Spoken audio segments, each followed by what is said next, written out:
Hey there, Team Flyer. How are you today?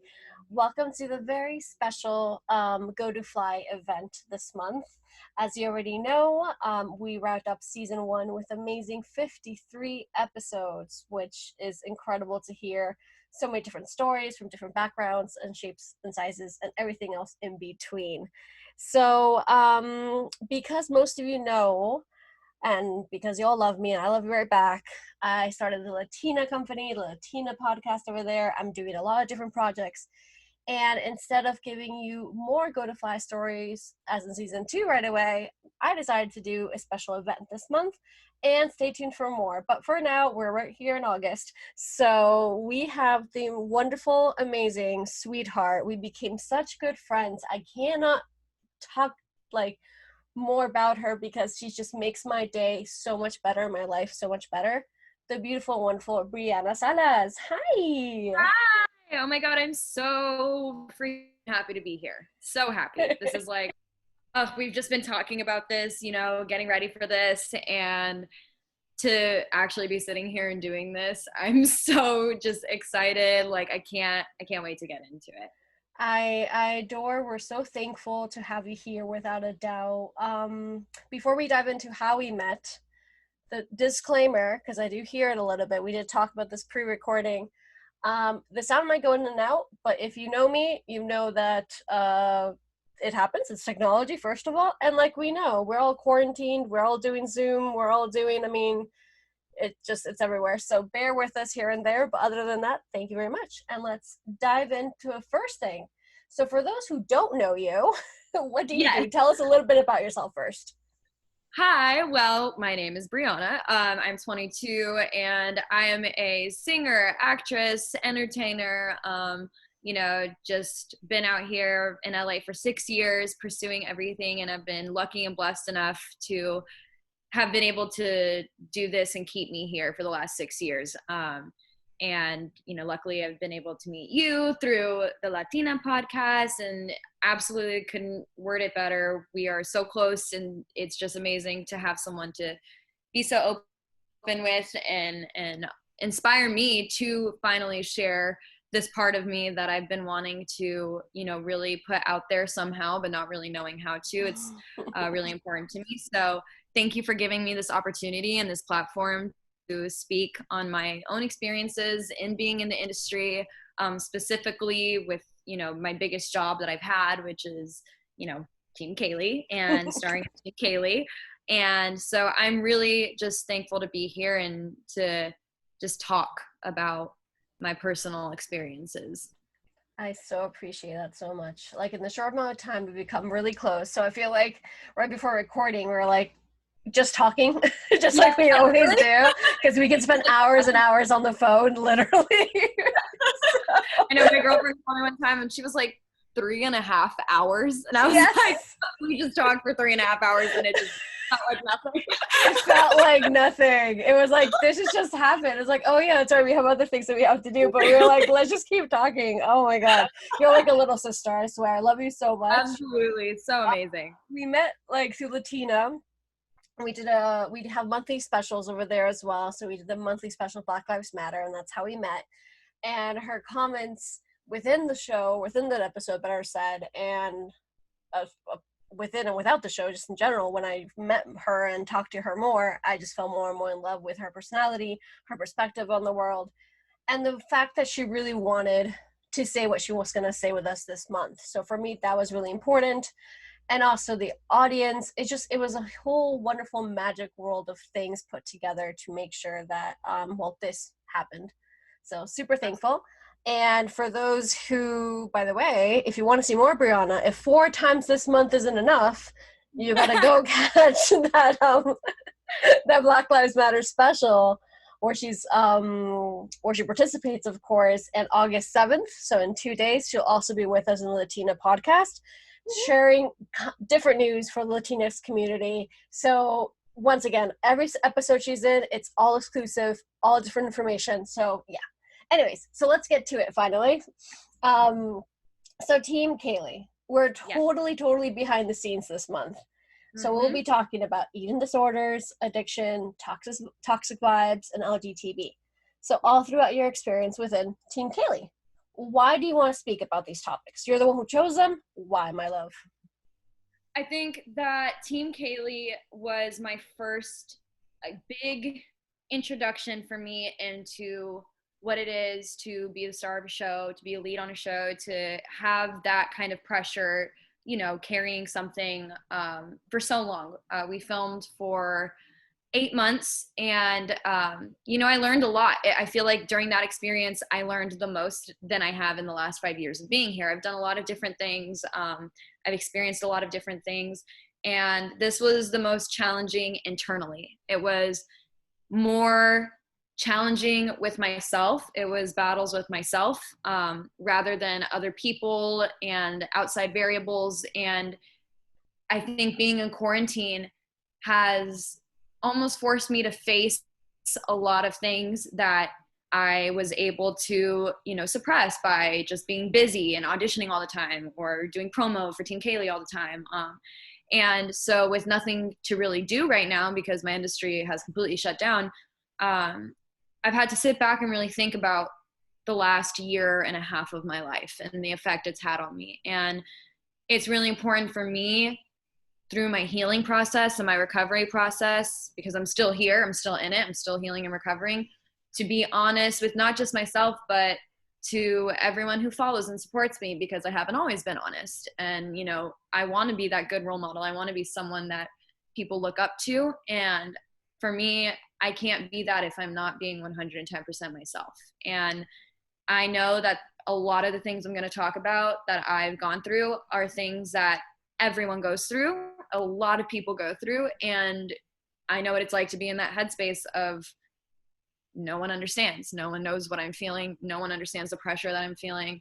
And so for me, it's like I just want to let it be known that you are not alone, and I do understand, and I am here to hopefully shed some light on what it is to go through these things and how you can come out of it. There is a light at the tunnel. I always tell you my 3 favorite words are: it gets better, because there is going to have a rainbow at the end, no matter how dark and deep it feels. So I'm really, really passionate about sharing these stories, because they are what has shaped me into who I am today, which is the healthiest and happiest I've been. Yay! Definitely with these episodes and with the movement Go to Fly. So for those who don't know, I did start the movement about 7 years ago. It's literally about this. It's about sharing struggles and how you overcome them. Because when I came out and did a million things, and I came out with my abuse, I came out with so many things, I was like, you know what? I know I'm not alone, even though I felt alone most of my life. So I hit mid-20s and I'm like, okay, there's something here after healing, like you said, because it's a constant cycle, it's progression, not perfection. And after doing all that, I was like, I need to find something and make something so people understand we're not alone. So it definitely Yes, lines into why this is a Go to Fly special event, of course. absolutely. And I love that. So give us a little bit of a backstory really quick of when Yeah. you shot the 3 parts of Team Kaylie, because they go by parts, Yeah. and how old you were. We shot all 3 parts at once. It was 20 episodes, January through end of July. So however long that is, almost 8 months. And I was only 20. I was going to say 22. I'm 22 right now. I was only 21. It was not long ago at all. Literally a year and a half ago. So it's very fresh in my mind still. It's very fresh. Exactly.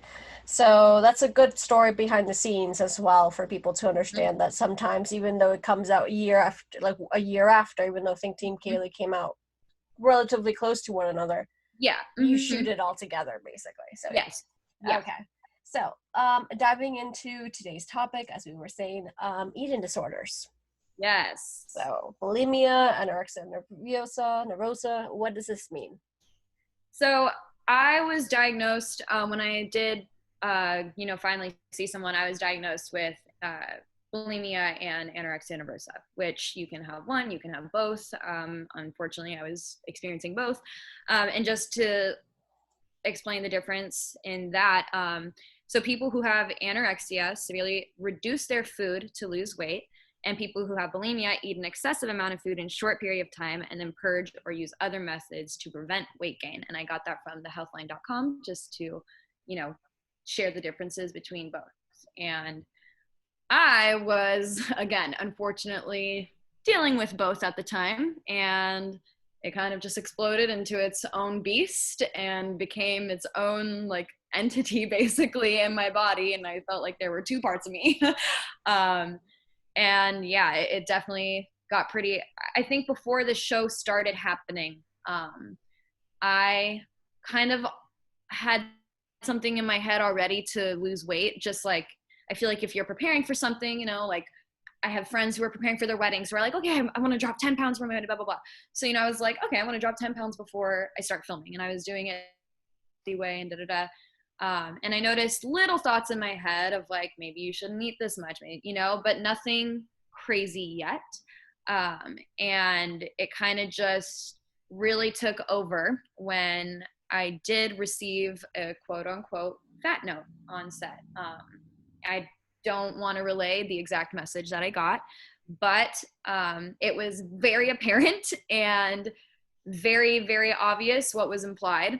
And it was my first time being on a show. It was my first time being a lead on a show, being the main character, and I'm wearing teeny clothes on set, as my character. She's this beautiful, celebutton type person, and she's always has to be camera ready and looks amazing. And, you always hear the term, the camera adds 10 pounds, and unfortunately it is true. And you'd be shocked at what actors look like in real life from what they look like on screen. And so that note that I received, I vividly remember when I got it. I vividly remember what scene it was. I vividly remember what I was wearing. And I don't think I'll ever be able to get that out of my head, no matter how hard I try. And it was the first time I was ever told something like that. I've always been the naturally skinny girl growing up, I was very athletic, and I never ever thought twice about my weight. I never thought anything of it. I was healthy. I was, doing sports, blah, blah, blah. And so that was a huge punch to the face. And feeling that pressure of being the lead on a show, I took it upon myself to make sure that I never received that note ever again. And fortunately for me at that time, but unfortunately in the overall perspective, I had a hiatus week after that episode. So once we stopped filming that episode, and a hiatus week is when, you have a week off. So we had to film 2 or 3 episodes at a time, between 3 weeks, and then you get a week off to recharge and da-da-da. So during that week, I took it upon myself to not eat a damn thing. I could count on my one hand, how many things I ate that week. And I did drop almost a full 10 pounds within 7 days.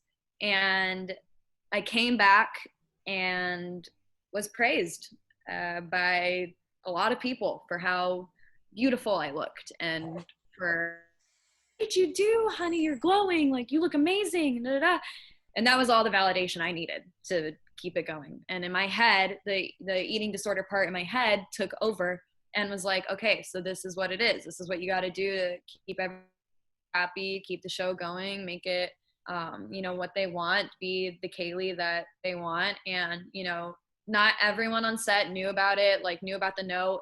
Things like that go very unsaid and are done very privately. And so I also took it upon myself to make sure no one knew what I was doing, and no one knew, how unhealthy I was at that time. So that's definitely what started it. And I noticed it right away. It's for me, it was just a huge 180. I went from being healthy and, going vegan. I went vegan initially because I was like, oh, that's an easy way for me to just lose weight right now.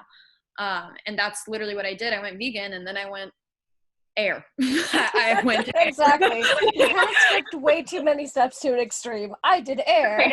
I went air. There you go.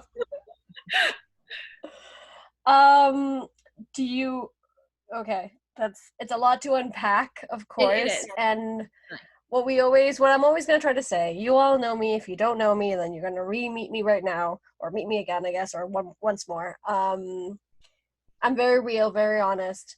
Mm-hmm. So because you and me have talked for more than 3 hours and a half in general, because we talk a lot, I know A lot. a lot. So my reactions for Mm-hmm. this, I'm like, I already know your stories, so it's not like I'm Oh, marrying her absolutely. story by any means. I just already know what we're talking about here.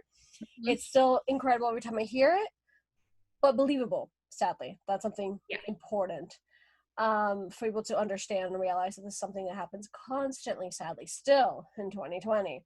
Yep. Um, the note itself, what did you do with it? Do you know who sent it, or is it something? It was one of those, again, it's like one of those unspoken things. Yeah. I didn't need to know who said it. I know the person who gave it to me was not the one who said it, because God, her heart was literally breaking when she told me. I could see it in her eyes. The first thing she said to me was, I am so sorry for what I'm about to tell you. I can't believe that I have to relay this to you. And I just knew what was coming. It was like this like chilling thing in my body, because it's something that, you know, being in the acting community, I know lots of actors, I know tons of people in here, blah blah blah, and it's something you hear about, you know, it's something that they do put in movies, you know, like when they're making movies about actors, you know, and everything, and you see it, you hear about it, but I never thought I would ever experience it. I never thought I would ever hear those words coming out of someone else's mouth to me.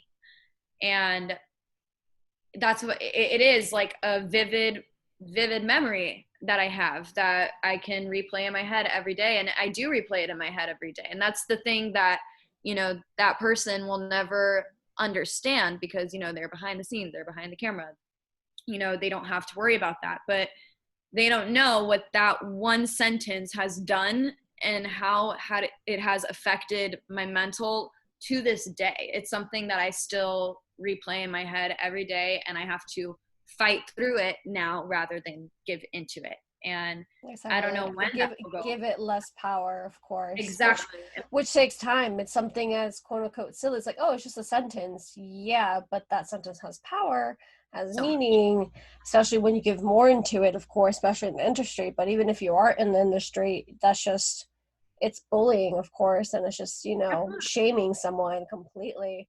It is, and it's like it's a weird normalized thing in this industry. It's a weird, like I said, like I wasn't shocked. I wasn't. It's not like I am like, oh my god, like what? This has never happened before. Like it was just like, oh shit, now it's me, and it's being told to me, and this is real, and it's not something that I've just heard about. And it's something that you had to upkeep, because the fact when you came back, everyone praised you. It's like, oh my God, how look how good you look and whatnot. It's actually Yeah, something that they wanted you to be, if that makes any sense. absolutely. Even skinnier than you already are. But okay, Yeah, no, 100%. sure. And it completely messed with my mentality, as far as like when I say that the eating disorder became a person, like it became like a different human in my brain. Exactly, because you And said that it consumed you more than anything, and that, oh like my nothing god, else mattered. So like, how did that make you feel? it literally, when I tell you that everything I did for the next 7 months was around my eating, I can't stress that enough. Every single second I was thinking about food. I was thinking about what I can eat, what I can't eat. I was thinking of, how can I hide this from people? How can I, you know, not let people know? How do I keep my energy up? How do I do that? Like everything about my life revolved around food. Driving, I would just look at all the rest, like just looking at the restaurants, just like, wow, it'd be so nice if I could pull over and eat there. Wow, I wish I could go through this McDonald's right now. Wow, I wish I could do this, wish I could do that. Like everything became about food. Every shirt that I bought was, okay, what can I eat and can't eat in this shirt? What do I have to do for the next week in order to look good in this outfit? You know, like it's literally the most consuming thing, to where I'm like not even really able to enjoy what I'm doing it for. You know, like I've been dreaming of being the lead on a show for the longest time, and I'm killing my own experience because all I can think about is how I look. And that's a lot of pressure to put on yourself. That is a And whole lot of pressure and a whole lot of layers, without a the doubt. whole lot. And even if 8 months doesn't feel long, it is. I feel like Yeah. we're all going through quarantine together. We're all experiencing a worldwide pandemic, and these 8 months, it's not even been 8 months, depending on where you're from, has felt like 3 years. So 8 months God, is a yeah. long time, especially when it's every day, every day, every day, every day. And think about how, for anyone, who hasn't experienced anything like this, and I pray to God that no one ever has to, if you haven't already, think about how tired you feel just when you forgot to eat that day because you were so busy, just like how run down you feel, how low energy you feel. You didn't drink enough water, you didn't get to eat breakfast, and how that affects your day so heavily. That was me for 8 months. Literally, that exhaustion, that heaviness, that spaciness, like literally it's vision impairing. It's physically impairing. I didn't feel like a human. I really didn't. I felt like every day I just woke up and was just going through the motions. And, you know, my pantry was always empty at home. My fridge was always empty at home. I didn't allow myself to buy snacks. I didn't, anything that I bought were things that I had to cook because I knew that I was too tired to cook, so I wasn't going to cook it. Like, it was all these psychological games that I was playing with myself. And it was exhausting. Literally the most mentally draining thing that I've ever experienced, because you don't have the nutrients. You don't have what you're supposed to have every single day. Exactly. You have a smoothie in the morning. You don't have anything other than the water in your system and your brain telling you that this is what you have to do. The eating disorder took over my brain to the point where I fed off of validation rather than off of the food that I needed. All I cared about was eating up the validation that people gave me, and that was enough to fill me up at that time. And yeah. Goodness. That's Yeah, Yeah, exactly. Yeah. I know it is heavy, and it is hard to hear. And I know that it's not something that, I don't want to trigger anybody, but this is my experience, and this is something that was really important to me, and something that I literally had to fight to come out of. And eating disorder is something that is so internal and so between you and your brain That that was my next point. literally no one else can help you. You can have the support system, you can have, because I did. It's not like I didn't have people who didn't notice in my life. It's not like I didn't have, my family, like, concerned, like genuinely scared for my life. Because they see it, like they see that I'm literally just not there. I'm not present. And my friends who were close to me could see that, like, you're not right now. And, I don't know if anyone knows this statistic, but 30 million people of all ages and gender suffer from an eating disorder in the US. And eating disorders have the highest mortality rate of any mental illness.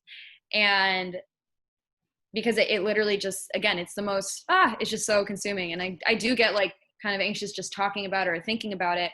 But I've come so far from that time that I do just want to share where I was, because I think at the time too, I was trying to put it off like I was healthy.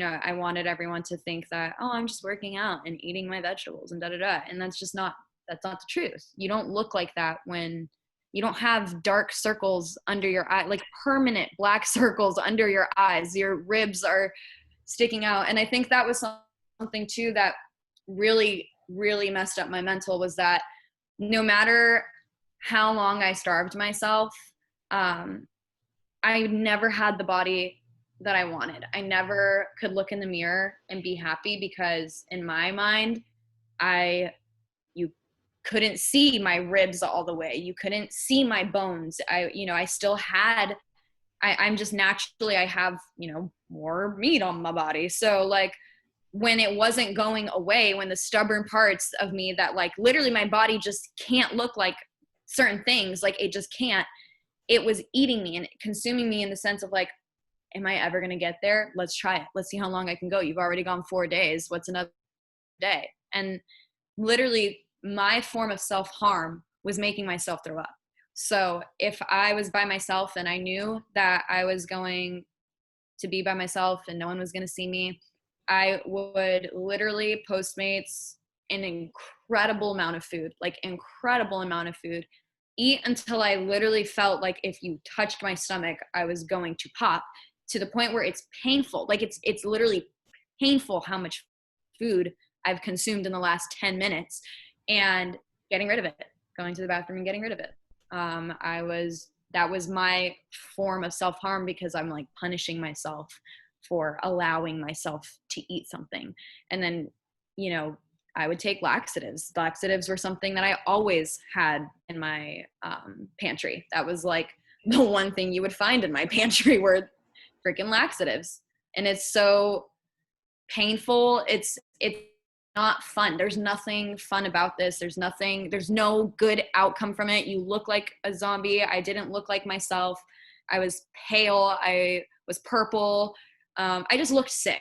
And to be complimented while I look sick was really, really I don't want to curse, but effing mind. So I don't know if I can curse on here, but it's fine. You can. Okay, so yeah, it was really mind fucking. It is. It always is. Extremely, because you're like, okay, so I'm here like trying to unwrap so many things that you're saying, because there's so much emotion and feeling behind what you're saying, Yeah. and of course. And the two main things I want to touch on, one, you're definitely correct. Like the fact that they're telling you, oh my God, look how pretty you look how I don't know, how glowing and whatnot, when you're really self-harming, it's just that's just insane. That is, like you said, it's a mind fuck on its own. Yeah. Touching back to what you said about the industry, about the laxative pills, I know we talked this beforehand and we wanted to mention that as well, because you literally, so like, if you're not from LA, if you're not from the industry, better said, you don't really know this, but you can find diet pills and everything else everywhere. Oh my God. It's literally like going into CVS and the vitamin section, and it's just that accessible. But it's I don't know what the verb term of like propaganda is, but it's like it's manipulated into healthy habits. And I understand, that a lot of people, do need appetite suppressants for different struggles and for different health reasons. But here, being in the group that I was in, surrounded by people who I really didn't care about or who didn't care about me, you are just surrounded by people who rely on a lot of different, things to suppress your appetite. I had appetite suppressant lollipops that, again, were put out for medical reasons, but for someone like me, who has an eating disorder, I just see appetite suppressant and I'm like, oh, I need that because I can't get hungry. And there's this place that I go to, it's like the sauna and I love it. It's incredible. But there was this thing they were selling called Perfect Weight. And I was like, ooh, what is this? And it's literally drops that you put like 7 drops on your tongue.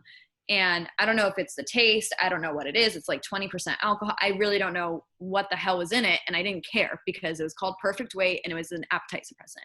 And I had that bottle with me on set, and would put the drops in my mouth, and literally I craved nothing. And this was just something, again, that like was so normalized and is so normalized in this community, as far as like just having things like that. Like, there's literally methods that we because I'm not the only one who struggled with this. I know so many people, I knew so many people who had struggled with it, and we would talk about like having these things in our pantry. We would talk about like how if we just drink coffee black, it's only 5 calories and it makes you not hungry. And it also makes you, it moves the things in your stomach. And it's just really insane how common it is and how uneducated we are on it. And because we're uneducated, and because we're consumed with these negative thoughts that it's just like, oh, sick, this lollipop is actually no calories and I'm not going to get hungry after, I'll take 3 bags of them. And like that literally became my pantry. And yeah, it's really freaking sad. Like it just to be able to talk to people and be like, and I think I look back at it and I really am ashamed of just, you know, how normal the conversation was for me to be like, oh yeah, I literally haven't eaten in 4 days. Because, you know, people will literally be like, oh my God, girl, you look so cute. Like your waist looks what waist, you know, like that lingo or whatever. And I'm just like, oh my God, I know I haven't eaten in 4 days. It's crazy, but like worth it, you know, like, and it's like encouraged, like Yeah, literally encouraged. And literally. like it was crazy. It was yeah, it was wild. So once again, you're always going to leave me with that word. It's only you and your story, of course, is the fact that we still have to live through this, and it's such what, like you were kept saying, so normal that this So normal. happens, Mm-hmm. you know, and it's obviously not fair. And once again, not only in the industry, because I know many of you out there who are not in the industry, of course, who that this is like, oh my God, this is the perfect thing. And then at the end of the day, it's kind of mind-boggling because it's the same cycle. It Because is. people who aren't in the industry want to look like people in the industry, and then yeah. But Yeah. before I continue down that path, because I know we'll touch up on this a little bit Mm-hmm. later. So for those who don't know, once again, you know, shooting a TV show is a lot of hours. It's a lot of work, of course. It's long hours, better said. Like, of course, it's a lot of work. Everything is. So the fact that you shoot, you know, in your particular case, 20 episodes, 8 months, that seems like, oh my God, it's so easy. I'm like, well, no. So can you please tell us a little bit behind the scenes so our audience also knows your Yeah. schedule more or less? How was that like? Because within all this, once again, we're going back to Team Kaylie because that's where it started all. Because that's where you Yep. got, you know, that fat. No, that's where you got all these symptoms. All, you know. Mm-hmm. So what in those 8 months? How was your schedule like? And yeah, just tell us that first. Yeah, I mean that, so our show was a little different just because the principal cast was me and then 5 children. So all under the age of 13. And so to have one principal cast who's over 18, it was ridiculous schedules because when you're under 13, you have 9 hours and then you're out. You can't work past 9 hours, and 3 of those hours are school. So it's really crazy because I would have to then work around the kids' schedules. So although the kids could never work more than 9 hours, it meant that my schedule would get adjusted and my scenes would be all tossed around because I was in almost every scene. If you've seen the show, I'm in almost every single scene, and it's amazing. I'm so thankful. I loved it. But that is freaking exhausting. And on rehearsal days, you know, I would pray that it would only be 9 hours long, but then, you know, my wardrobe would have to be adjusted because the kids would have to go through the wardrobe first because they have to be out by a certain time and I don't, or I'd have to come in earlier, I'd have to stay later all the time. So my schedule, I was never working less than 9 hours, never. And always started at about 7:30 a.m. On film days, which we would do twice a week, I was lucky if I was out of there before 10 to 12 hours. I worked anywhere between, on film days, 10 to 16 hours. And, you know, it is a dream job. I will absolutely be pursuing this for the rest of my life because it is my favorite thing to do. But with it being my first time doing that and it being kind of unconventional in that sense of I'm the only adult at the time, it was exhausting, you know, especially being around kid energy 24/7. I love my kids more than anything. I call them my kids because I literally feel like they are my children and I will protect them with everything I have. But, you know, they have a lot of energy and I love being that person that they can come to and they can, you know, feel comfortable with and talk to. But it took a lot out of me, like to have this upbeat energy 24/7. Being on a kids show is not being like, I've done different projects. I've done indie films. I've done kids movies. voiceover stuff. And to be on a kids show versus, this Fox show that I did in 2016 that didn't get picked up, but, I got to experience that for a couple months, is a very different energy. And to be upbeat all the time, I don't think people realize how much that takes out of you when you are eating. Like when you are healthy, like that, it takes a lot out of you. Yeah, it So already takes a lot of you when you're healthy. When you're not healthy, then forget yeah, about it. when you're not getting your nutrients at all, it got to a point where there was a medic on set 24/7, because they didn't know when I was going to faint. They didn't know I was going to pass out. I'm told you I'm probably going to naturally just touch on anxiety and depression in every episode because it plays a huge part. When you're not eating, your anxiety just spikes crazy. I'm talking like waking up drenched in my sweat and in the middle of the night, having panic attacks on set, triggered by absolutely nothing. When I say absolutely nothing, like just panicking, just freaking out, full blown running off set, getting text like, where are you? Where did you go? And me never wanting to be that person, but I felt so out of body and so out of control. And there's no medicine that helps with that. The medicine is food. And so what do you do when your only medicine is also your biggest enemy?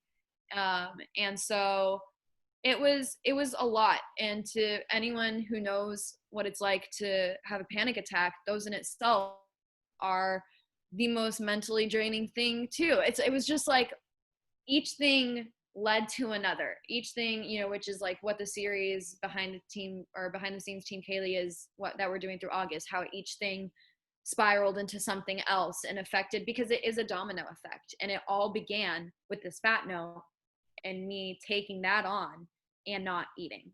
And it was painful. It was draining. It was a lot. My working, knowing that I had to be up at 6:30 every morning, because I would also come and work out. Like I would work out in my dressing room and turned it into a little gym, working out with no energy in my system, then going and working with children and being Kaylie, who is the most upbeat human She is alive. Like if you've seen her, she's just happy-go-lucky all the time. So it was a lot. And I would just go home and literally just cry because I was just like, I can't do this. But then I would somehow wake up and do it every single day. And I don't know, like now that I'm here and now that I'm healing and recovering, I look back and I literally don't know how I did it, because one day of not eating today, like if I'm too busy and I forget, because I do forget, we all get busy and like it's not intentional these days. And so I'm like, I feel that exhaustion and then it takes me back. And it happened the other day because me and my girlfriend were filming her music video. And I was just like, wow, I didn't eat today because we've been filming and I'm exhausted. And I was like, it hit me. And I just literally was like, how the fuck did I do this for 8 months on Team Kaylie? Like I couldn't put myself through that again. Which I applaud you for, because that's a big step. That's what we're going to talk right at the end of the episode. That's a humongous step towards the right direction. And then also like when you said again 8 months, and I said quarantine makes it feel like 3 years, so 8 months actually is a long time. I know people are like, oh my god, I was anorexic for like 20 years or 10 years or 12 months or 12 days. It's not a competition. It's not. No. This is even if you had it for quote unquote only 8 months, which is a hell of a lot. Even if you only had it for 1 month, I don't care. It's not a competition. Absolutely. And it's, I think too, like, what I've learned is the thing with eating disorders, like I said, 32 million people struggle with an eating disorder in the US. And that's just in the US. That's just in the US, exactly. And it comes in all shapes and sizes. I think everyone has this idea of the person who's struggling with anorexia. And I am here to tell you, because listen, no one outside of my circle ever said anything about how I looked, because I didn't have that anorexic quote unquote look, that, to the bone Lily Collins look on Netflix, that movie. So no one really knew that I was going through anything. And, it's crazy because 8 months doesn't sound like a long time in the long run, but the thing with recovery is there are relapses, there are struggles. I'm not going to sit here and say that I'm never going to struggle with this again. I just told you I struggle with I relive that fat note every single day, and it's my choice to fight through it. But I can't sit here and say that one day I'm going to lose that fight for a minute, and and that's something too, that's like, it comes and it goes. It's all mental. And honestly, like, 8 months, like, it didn't stop after I thought it was going to stop after Team Kaylie. I thought, and that's what kind of got me through it too, through Team Kaylie. I was just like, I just have to get these 20 episodes. Once I'm there, then I can do whatever I want. I can eat again. I can, go to Taco Bell and get a potato burrito. I'm good. And I was so fucked up from the show that it like overflowed into my everyday life until quarantine, until I had to sit with myself and face it. And it's definitely a mixed blessing. I mean, quarantine has done a lot of bad because COVID done a lot of bad, but it's awakened us a lot more internally and also as a community, and I feel like that's something that you got to consider as well. Not only you, Brie, obviously, but just in general. Absolutely, couldn't agree more. And I agree with what you were saying before, that you didn't say exactly like this, but I was talking to a good friend of mine, which I'm always going to give a shout out to, Emily. I'll link her down below in this episode because she also talks a lot about eating disorder, and she's a coach as well. And we were talking about this because I'm gonna be on her podcast as well and whatnot, and she was on mine talking about this. And one of the topics that we said, or one of the sentences she said, is like, eating disorders doesn't have a gender. They don't have, like, it doesn't matter how old you are. Like, I also give another shout out to Lorraine. I always do. She is 57, I want to say, and then till she was 30, she had an eating disorder all the way since she was like 10 to 30 or something. So it lasted like 20 years more or less. She wrote a book about it. She overcome it. She's done a million things. So once again, when I was talking about this through like links and whatnot, it doesn't have a gender, first of all, because I know many men who suffer through this as well, and the age as well. So I like that you made sure that was a clear message as well. That doesn't matter how long or who you are, because it knows no gender. Crazy. Like, and the stereotype. So sorry, the stereotype, because people think like you have an eating disorder when you're extremely skinny. Because I've gone through eating disorders. Like, if you see my story, I've done the exact same thing way back when. And you see me, and you see me now, and you see me struggling. Like, oh my god, but you're so quote unquote big, or like you're healthy, or you're whatever. Like, that's not the way it works. Just because you can't see my bones doesn't mean that. And that's the thing that I want to make clear. Eating disorder is a mental illness. It is a mental illness. I mean, it has nothing to do with of course it has everything to do with your outward appearance. But of course. It is. It's a mental disorder. And that's why, God, it was just, it was crazy. Like, it's for me during Team Kaylie, it was a psychology game. It was the psychological game that I would play. I was telling you, like, just some of the methods, like, as far as like hiding it, like, because that was the thing, is I had to hide it. I couldn't let anyone know. That was my next question, actually. Like, how did you avoid being heard and seen while recording? You find a way, I'll tell you that. And you always do.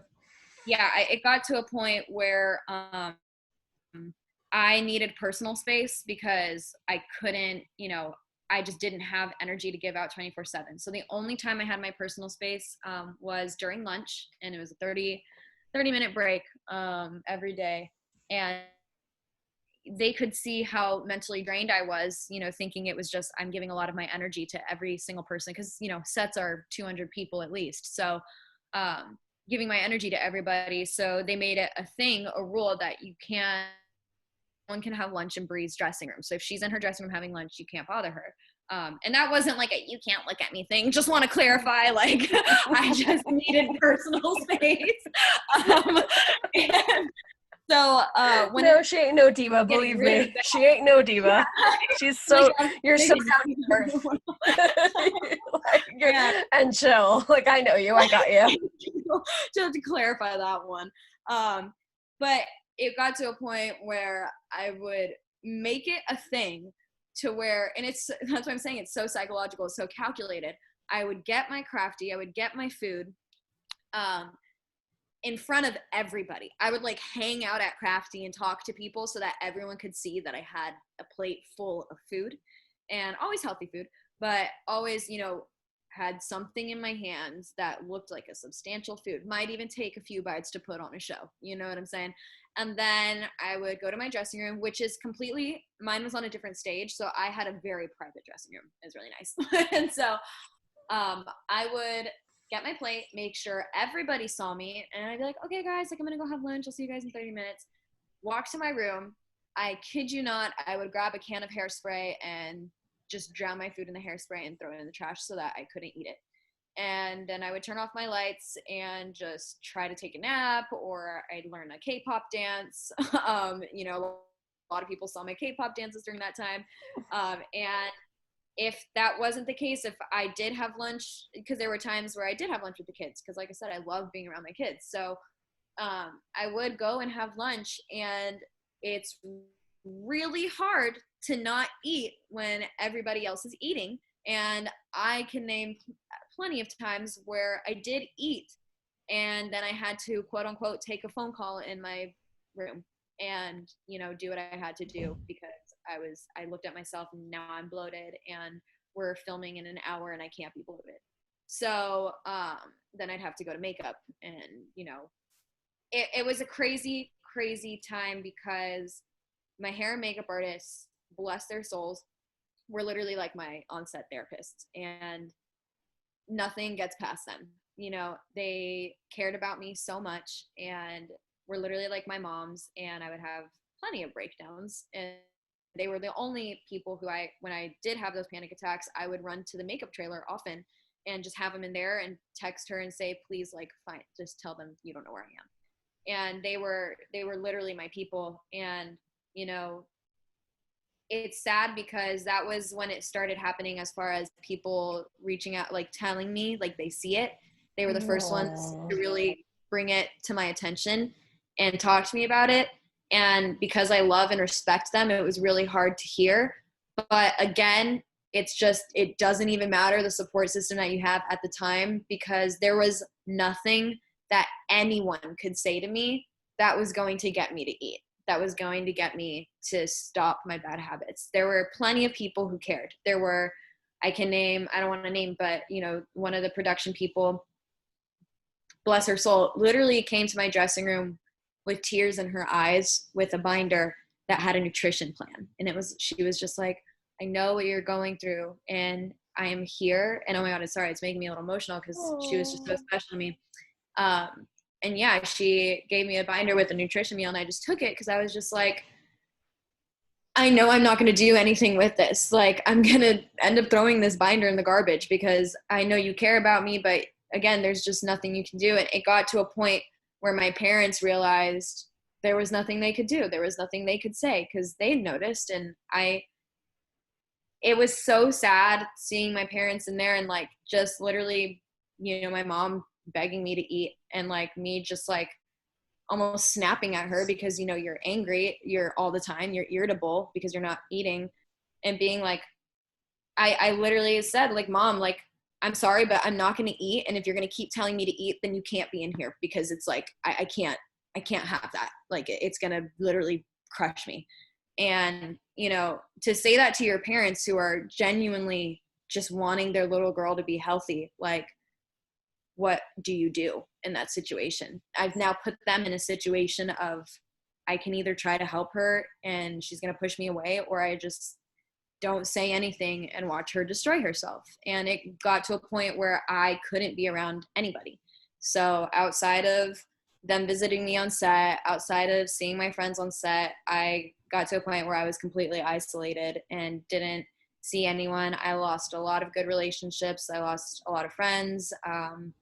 And, we'll get into that when we talk in the toxic episode and everything, because there is a lot more behind it. But I did have to isolate myself. I did have to remove myself, because I realized the only way I was going to get better is when I made that decision to get better. And I knew that I wasn't going to make that decision. And it is, again, it's like just this whole mind fuck thing, because it's like, I know that I want to get better. I know that I don't want to be here, but how I look is way more important to me right now than not talking to my parents, than not talking to my sister, than not talking to my brother and my best friends and all of these people who are trying to care for me. And it got to a point where I just like, everyone was just walking on eggshells around me. And I've never been that person. And so that was really, really hard to just kind of be that person and know that I was being it and still not willing to do anything about it. I definitely have to say, knowing you today, congratulations, because I know you've gone a long way. Yeah. Before we talk about how you overcame it, of course, for us, it's really important to talk about that. Yes. You know, what we were saying before, we are being consumed by the same stereotype to like the perfect body, which is mostly thin and whatever. This is something that thankfully people like you, people like me have been coming together, and we're constantly trying to break that. And there's plenty of good feeds, Instagram handles in general, that we can definitely not only give you like facts of like where to go and informational stuff, but also like it's okay. So Absolutely. I obviously know you personally, and I know you want to be as real as possible with everyone in Yeah. general, with yourself, with your girlfriend, with your friends like me, etc., but also with your fans, of course. Mm-hmm. And my next question is, how important is it for you to talk about these topics with your public? You know, if I didn't have the supportive fan base that I have, the following that I have, as far as just like literally just love and acceptance, I don't know if I'd be able to talk about this stuff. I don't know if I'd feel confident enough or strong enough to talk about this. And the internet is a really scary place. You know, the internet, I'm really thankful I didn't grow up on social media. I'm really thankful I'm in that weird, like, in between phase where I got to experience real life and then I got to be in social media world. And, you know, I'm really thankful to have that connection with my following. Um, I kind of tested the waters a little bit by tweeting, you know, maybe a month ago, like, hey, I don't know who needs to hear this, but this is the most that I've eaten in over a year. And I'm the most confident, accepting, you know, I've ever been in my life. And it was one of my rare only viral tweets. And the response that I got was just so overwhelmingly amazing, beautiful, and loving, that that's kind of also what sparked me to be like, okay, I think I want to talk about this, because I know so many people are struggling with this. And if I can find this place, if I can find this happy place, if I can come out of it, I know that someone else might need to hear that. And especially someone who's following me and sees me and thinks I'm not struggling with anything, you know. I think that I've really taken it upon myself in these last few months to finally use my voice and to realize that my stories and my journey is mine and mine only. It is shaping me into who I am, and it's important for me to share that, because I share every other aspect of my life. You know, I share whatever I want on social media, and right now I'm priding myself on just being 100% honest. And I don't want to be the girl on social media who people go to my Instagram and they're like, goals, you know, oh, I want to be this girl, I want to look like this girl, or I want the life that this girl has. Like, I want people to come to my Instagram and feel safe. I don't want them to feel envy. I want them to feel safe. I want them to feel welcome. I want them to know that quarantine is kicking my fucking ass right now. And like I'm right there with you. And, you know, no matter what I put, I do try to be positive like all the time, but I do have those times where I'm sad and where I'm, you know, don't really know what I'm doing. And I want to be that person that people feel safe, you know, confessing whatever they need to confess, or talk about whatever they need to talk about in my DMs, on my comments, you know.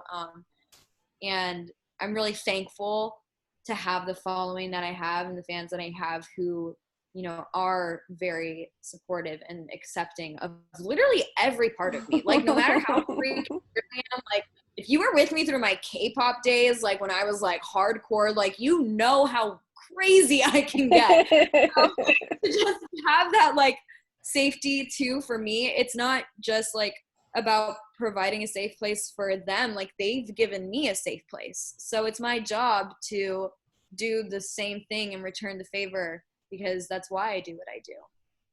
I love that. I love that answer so much, because I know you, but like I keep saying that we've talked so much, and I know that you're such a beautiful person inside and out, and you've overcome so much, and you really want to use your platform for good, much like we do here with Always Believer and our Absolutely. personal team flyer, as always, because all of you are team flyer.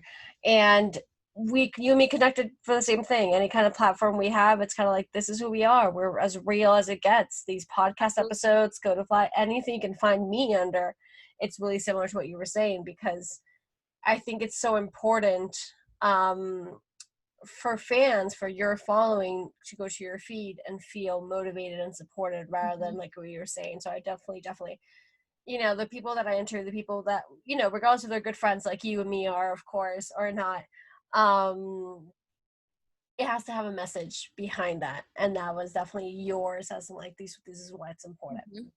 So, at last, of course, as you were telling us throughout this whole episode that we're almost done with, ladies and gentlemen. Oh, I know you're all sad, but hey, we still have three more, and an extra one, Latina. So, I mean, come on. You were able to overcome it. When and how did you ask for help? I finally, it was in the last 2 months of filming Team Kaylie. The biggest one for me was my parents, realizing that I was pushing my parents away. And I have a very, I think everyone in the Latin community knows that, we have close families. We are just like so close. And, we want to punch each other in the face like all the time, but it's like all out of love. So, I was so close with my parents, and that was the biggest turning point for me, was not being able to allow myself, because it's embarrassing to be around them during that time. And that was when I was finally like, okay, I think that I want to at least get help, at least be open to talking to someone about it.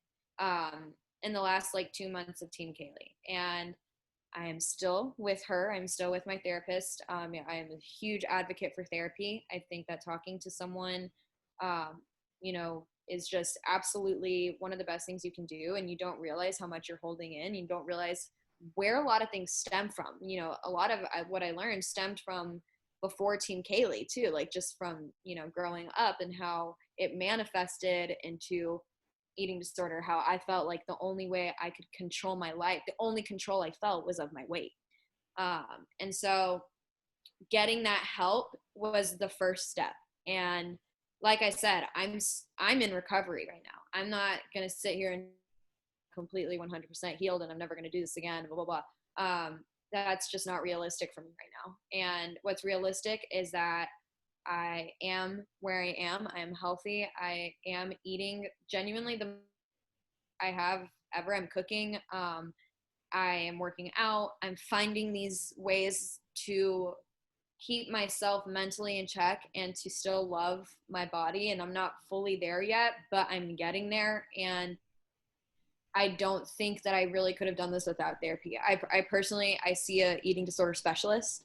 And I'm just really thankful to have found the therapist that I found. She's amazing. And, for anyone out there who is considering therapy, don't give up after one try, because that therapist might just not be the right fit for you. It's almost like auditioning therapists. Like, you do have to, I tried multiple therapists until I found the one who I connected with and who understood me and I felt safe with. And if I didn't have her, I can't say that I would be sitting here right now.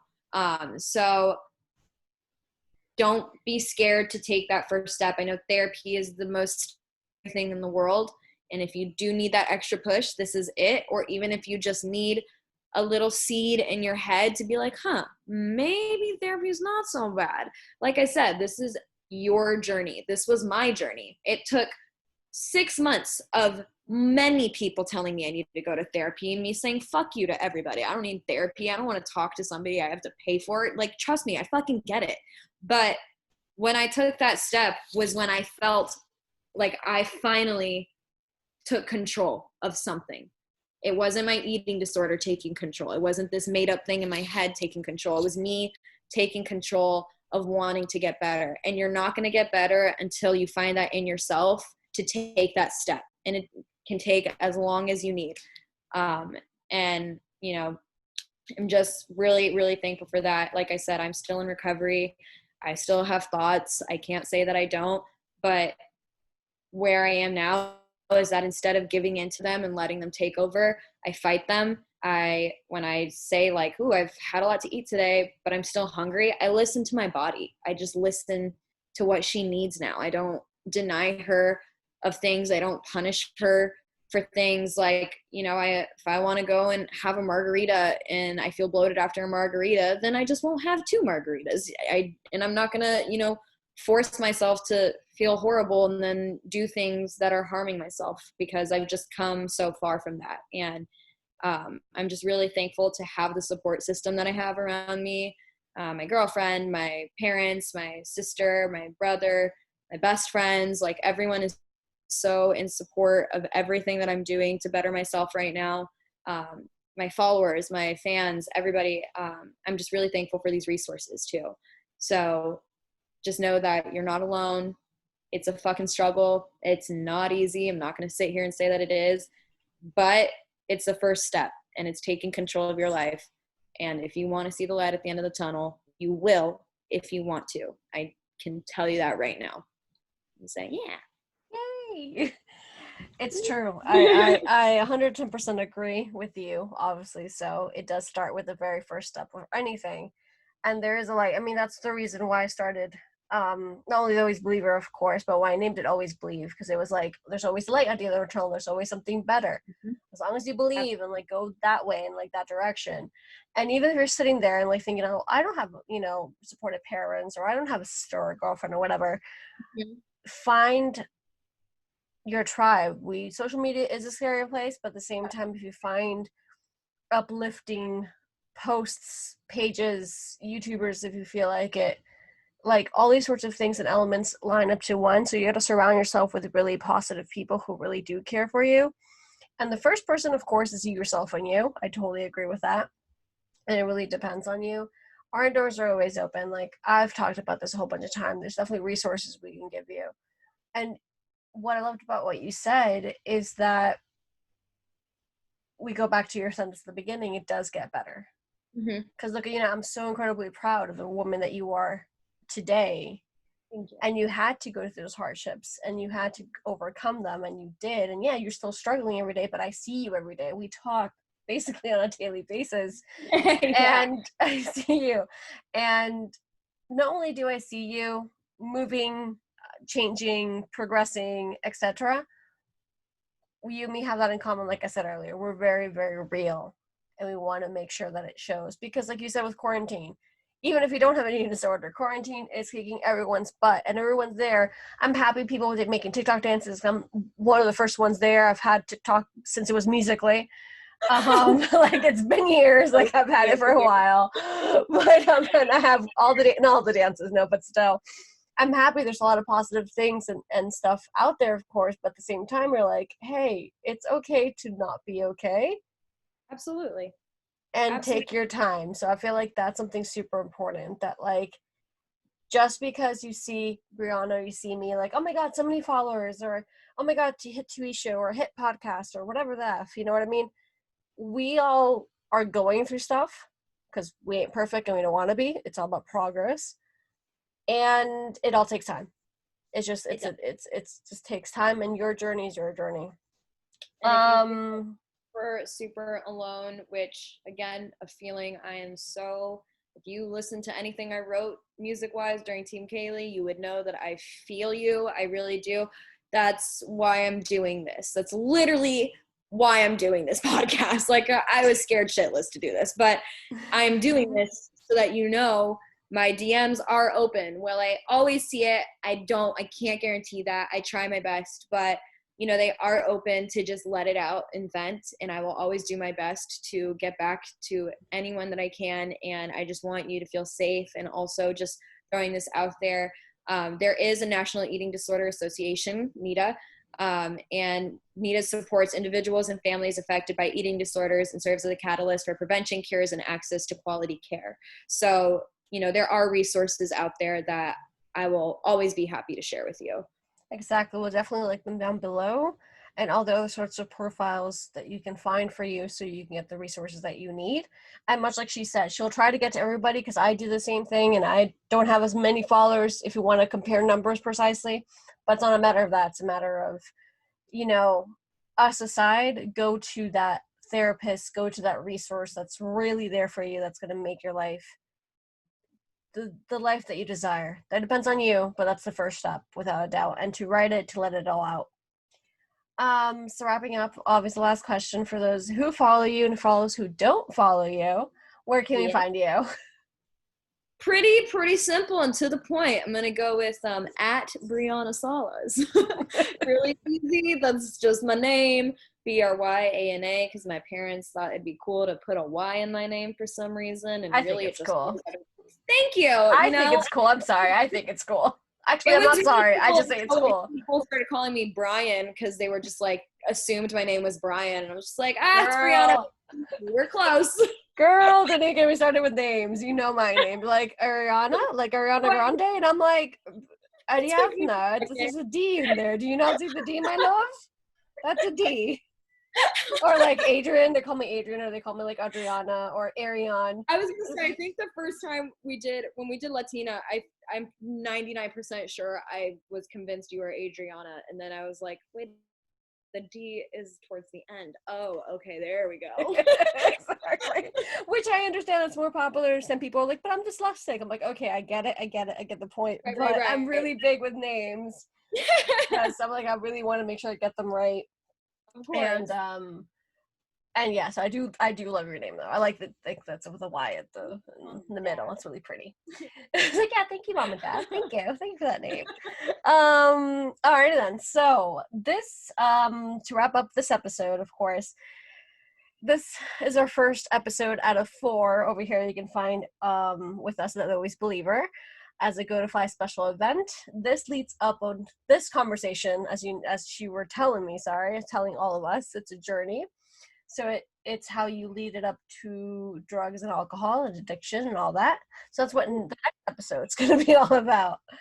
So be sure to catch us every single Wednesday this month for more behind the scenes of Team Kaylie with Bryana Salaz. And this Friday, once again, she'll be with us at Latina talking about Latinx issues and so much more. So that's also fresh. Alrighty then. Thank you very much for being here, and I'll talk to y'all soon. Thank you, Bryana. Bye.